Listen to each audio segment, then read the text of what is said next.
So this is my old dryer.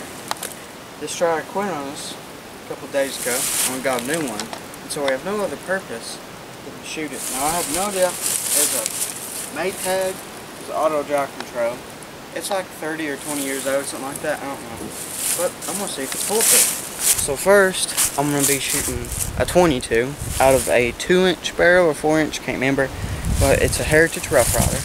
I'm gonna be using Remington golden bullets, which are hollow points. Oh, I forgot. Hold on.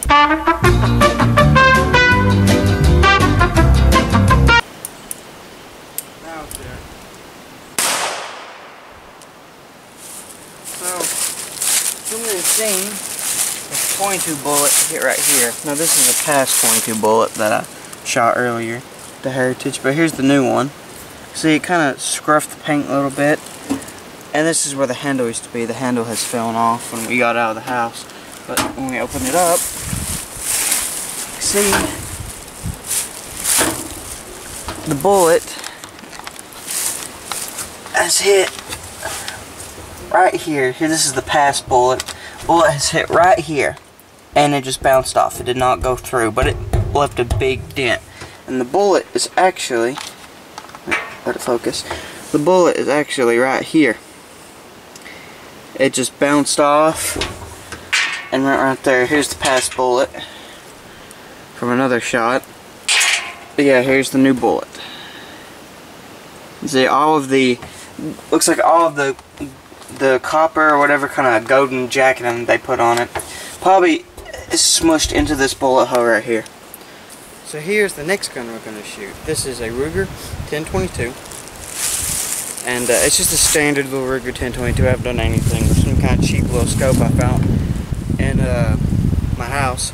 But I'm going to be using the same Remington golden bullets, which are hollow points, and I'm going to see what a 22 can do out of a 16-inch barrel.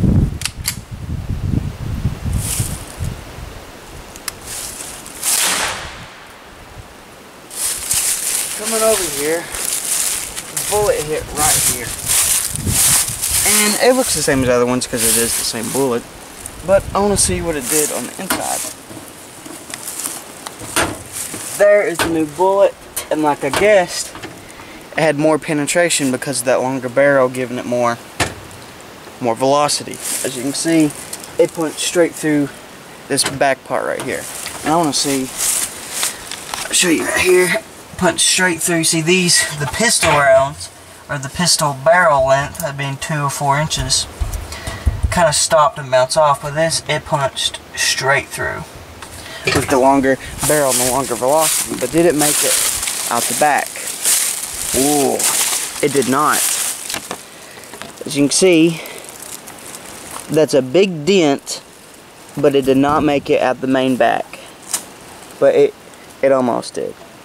As you can see, it got so close to punching out the back that it scratched all the paint off where the bullet was, and that is a big bulge right there for the bullet. So now I'm going to use a shotgun. This is a Stevens 320, and it is chambered in 20 gauge.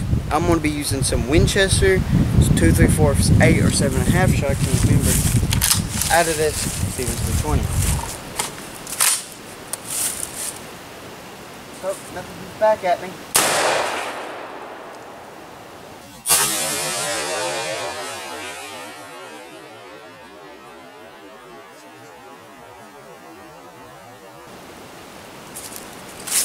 That did a lot of damage. So, coming up to it,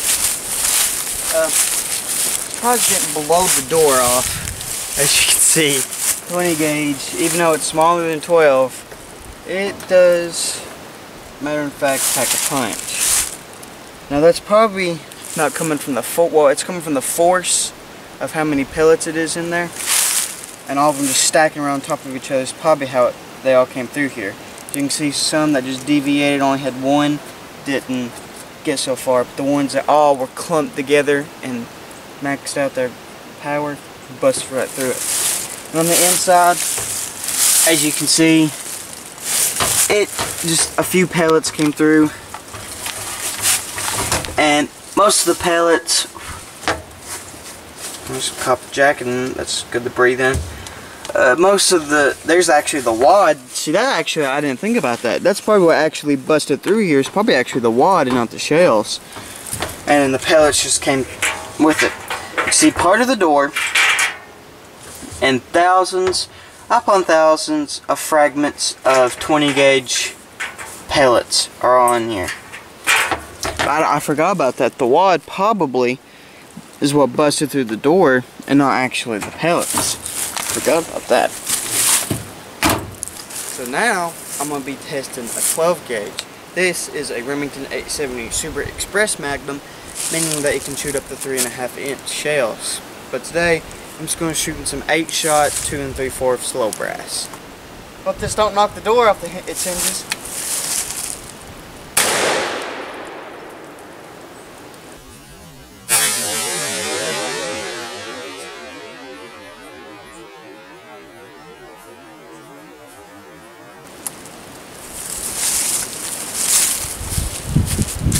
The wad came flying back at me.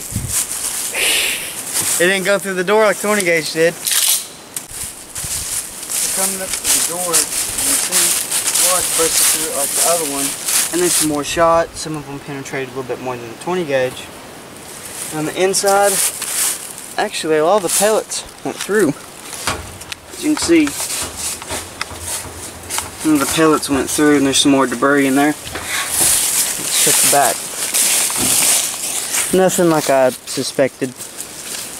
Actually, there might be something right here, but nothing like I expected.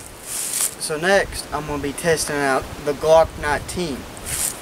And I'm going to be using just some regular FMJ ammo, as you can see. And I want to see if we can stop it.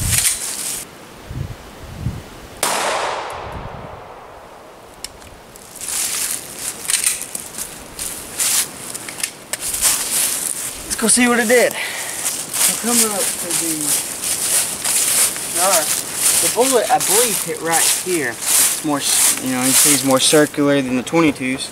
So let's see what it did. Also noted the 12 gauge or 20 gauge bent the door right here because of the force. I believe that might have been 20 or 12. I don't know. But let's see what the 9mm did. So, oh, I can already see it. It's a straight hose straight through it.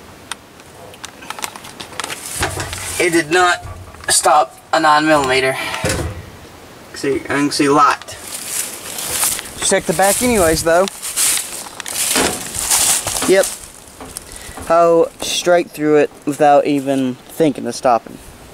So this is the last weapon I have. And for last, we're saving the best. This is an AR-15. I'm going to be using some regular 5.56 FMJs. Now, I guarantee, without a doubt, this thing's going to go through. But, you just have to see to know.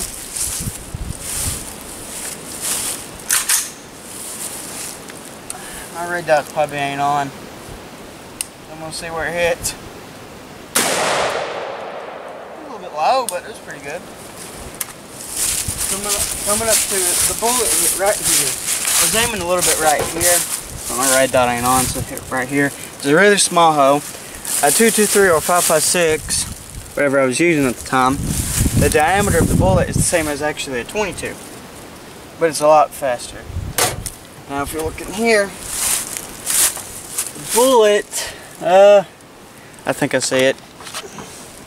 The bullet, I believe, hit right here. Now, if we look at the thing, though, the bullet is right here. And so, I think, as soon as it hit the door, it may have deviated a little bit to the left, but I'm not sure. But it's right here, small little hoe, straight through. Looks like the back side, and yep, straight through, right here. And as you can see, I was correct. It looks like it did deviate, and the bullet, as soon as it hit the thing, looks like it tumbled, and it ran off right in there somewhere. So that's pretty interesting. I didn't expect it to tumble so fast, or if you're hitting that door and deviate so fast. So that's pretty interesting. So as you can see, a Drier is not bulletproof. Now it may stop 22s up if you stand behind it. It can stop 22s and small caliber rounds like that.